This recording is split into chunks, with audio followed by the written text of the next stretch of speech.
The Democratic Party has lost over 2.1 million registered voters, while Republicans gained 2.4 million voters.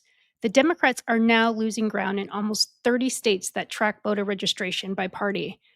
I'm not sure if this is just a temporary blip or is this the beginning of a political earthquake that could reshape American politics for absolutely decades on decades.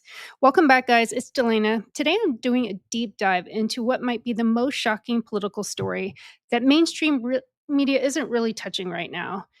The numbers we're about to show you will blow your mind, and by the end of this video, you'll understand exactly why the Democratic Party is facing what one strategist called a big flashing red alert. And I'm not sure if they're taking it too seriously right now. I think they do think it's just a blip, but I think it goes way, way deeper than that. So, guys, here's the cold, hard facts. According to a devastating New York Times analyst using data from L2, and here I have the data for you here.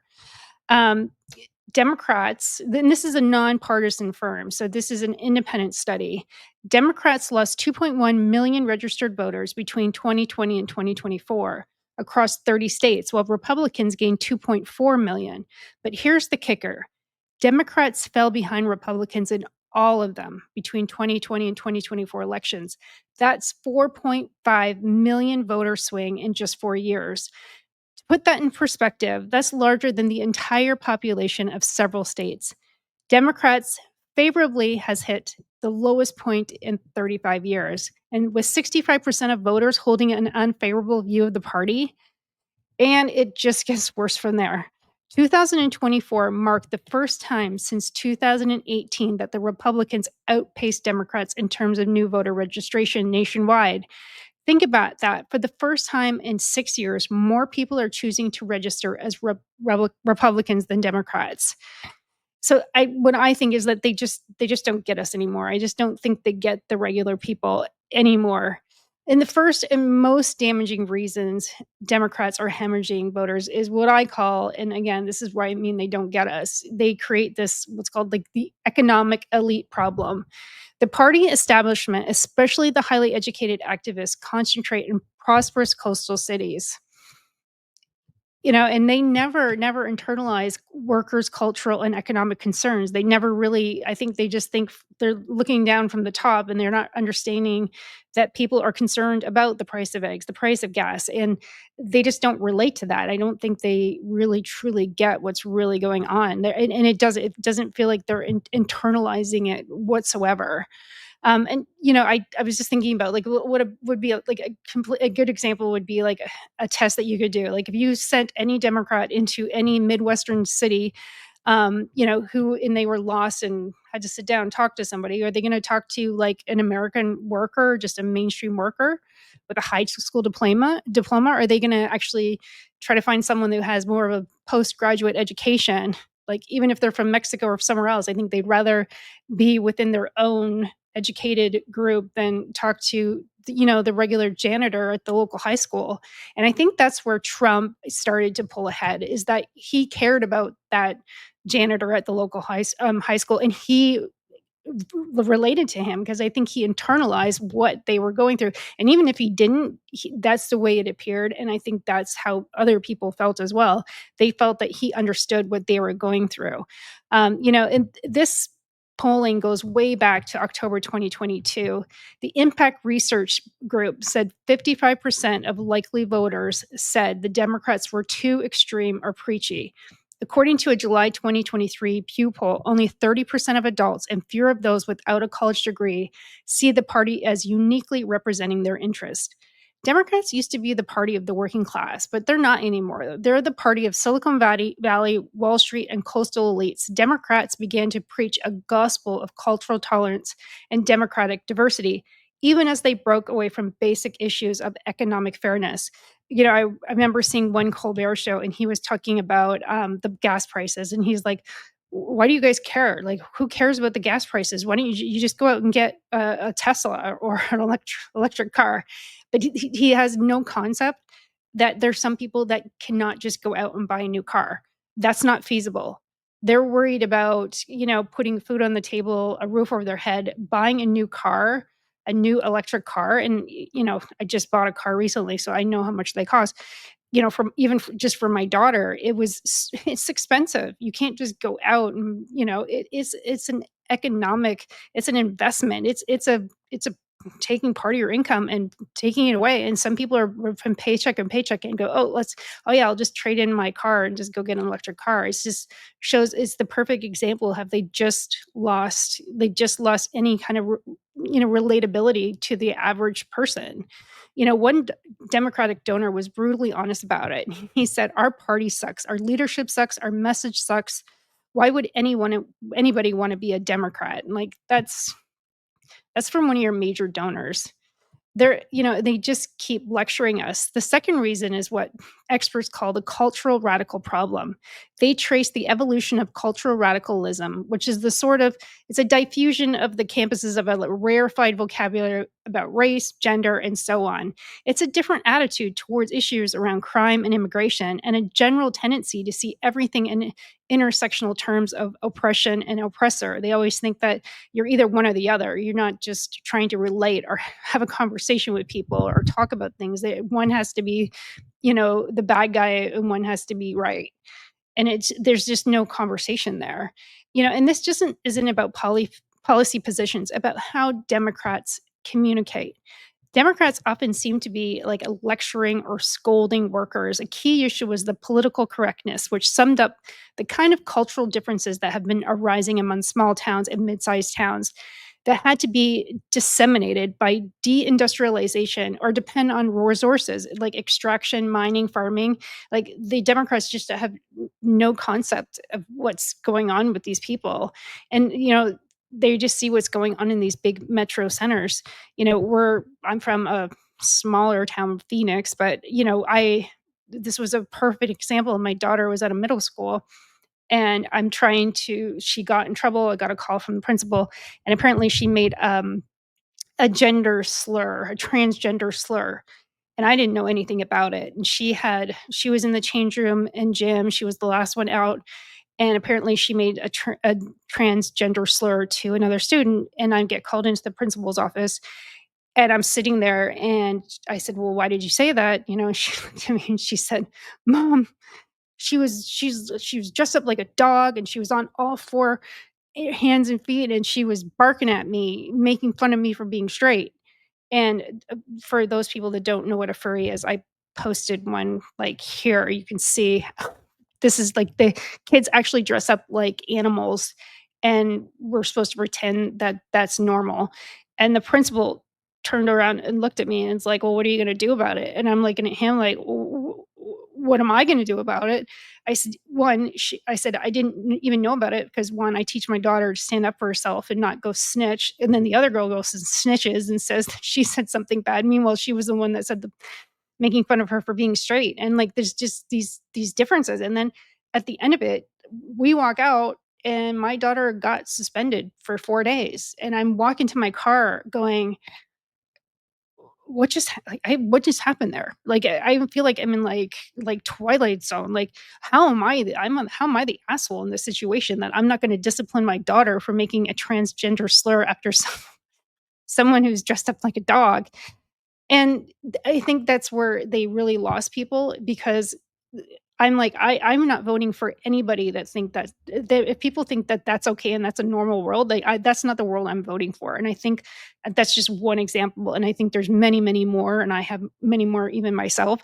But people don't want to vote for the insanity. So I don't even care. Like people don't like Trump, and there's probably a lot of people that don't like Trump that voted for Trump because they didn't want to vote for the other guy. They don't want to vote for this insanity.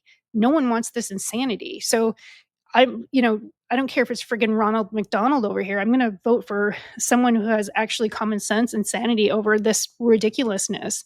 And I like, again, that's just one example of many of what normal people are going through. It's very shocking stats. More than 60% of men who registered with a major party became Republicans in 2024, while only 55% of women became Democrats. The gender gap is widening, but not in the way that Democrats expected. Young voters, regardless of race and gender, have become more Republican. This completely shatters the Democratic assumption that younger generations will just automatically become liberals. So, what's actually changing? The third very devastating problem was Kamala Harris. She is a problem. That was another thing. Regardless, sh there's a lot of people who would just not vote for her, not because she's colored, not because she's a woman, it's just because she cannot talk to people. The word salads were just beyond, uh, crazy. Like, I'm sorry, I don't relate to someone who talks in word salads. I had no idea what her position was on anything. So, and without her, and I even think too, they're calling it the leaderless party syndrome. Well, since her defeat, Democrats have failed to unite behind one platform ahead of the 2026 midterms. Democrats have struggled to combat the president's agenda, as many critics warn the party remains it's literally leaderless. And if they think Gavin Newsom is their answer, which I'm not sure if they do or not, but he's not the answer. It's been a dismal couple of years for California. If the Democrats think that that's their next big leader, I think they're going to have wow. I think this is even going to get worse. Only 19% of voters approve of the job the party is doing in Congress, and that is like at a historic low.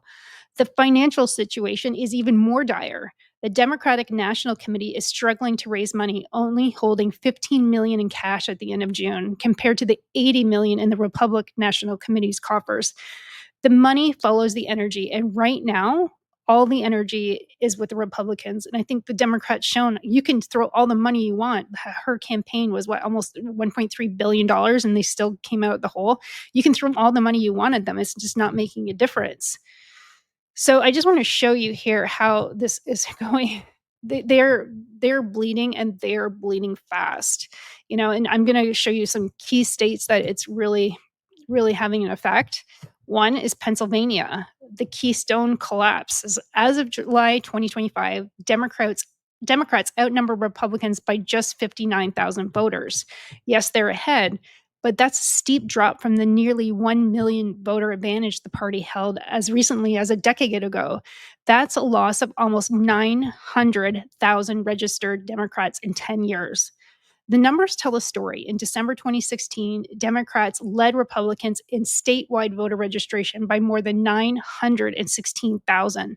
That advantage fell to 685,000 by the end of 2020, then 550,000 in 2022. Following the 2024 presidential election, the gap shrank to 260,000. By last month, Democrats' lead went down to 59,000.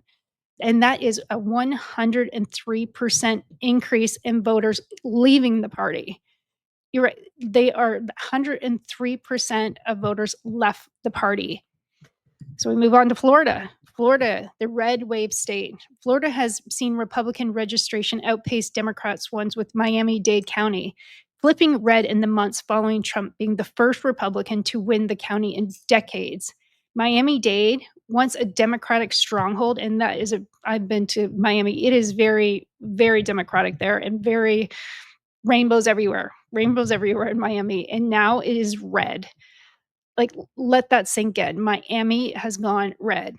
No more rainbows. It's red. Red, red, red. I was just in Miami 2-3 months ago, and it is changing fast. The next one is North Carolina. There's a vanishing advantage there. The number of Democratic voters in North Carolina is ahead of Republicans by less than 17,000, and that's down by 400,000 4 years ago. Democrats lost 383,000 voters of advantage in just 4 years. My son spent a year playing hockey there, and he said he goes, "This is the most Democratic coming from Arizona." He's like, he couldn't believe how Democratic they are. So it's amazing that they're losing voters by the hundreds of thousands. And then we go to Texas. Florida and Texas are leading the charge, and they are projected to pick up 4 seats each. Arizona, Idaho, North Carolina, and Utah are forecasting to gain 1 in the upcoming redistricting based on just population shifts.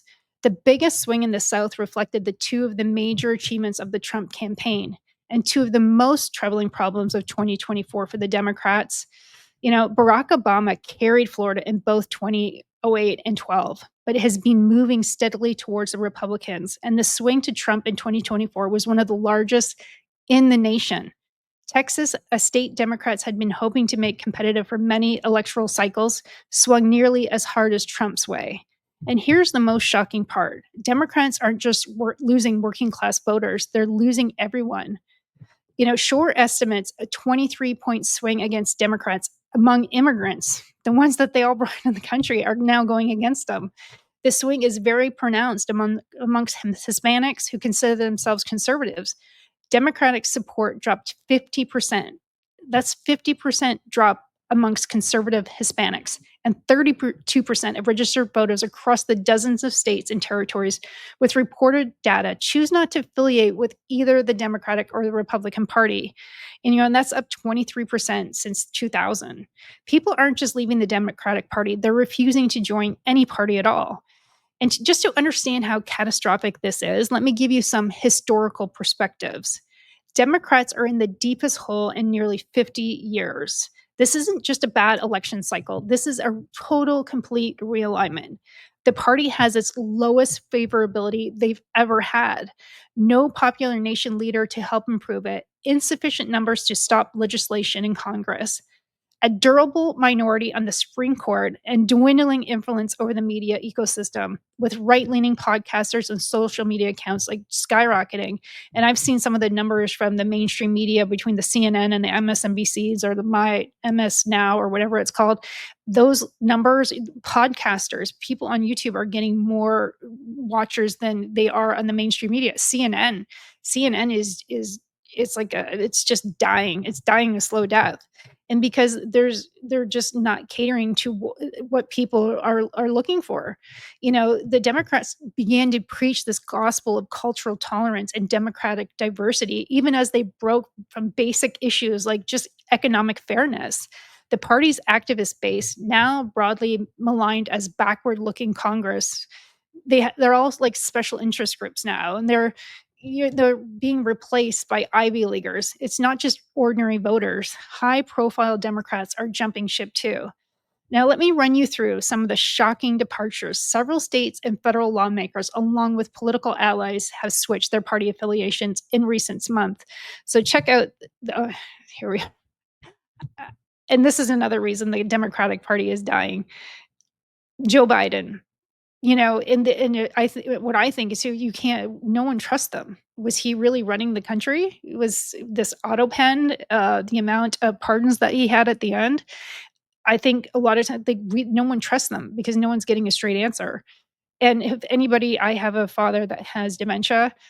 So if anybody has any experience with a parent or a friend or have gone through this, there was something wrong with him. There was signs of dementia. I'm sorry.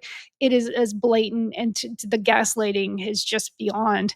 And the first person here that did the most gaslighting is the Karine Jean-Pierre, and she's leaving. So she's leaving.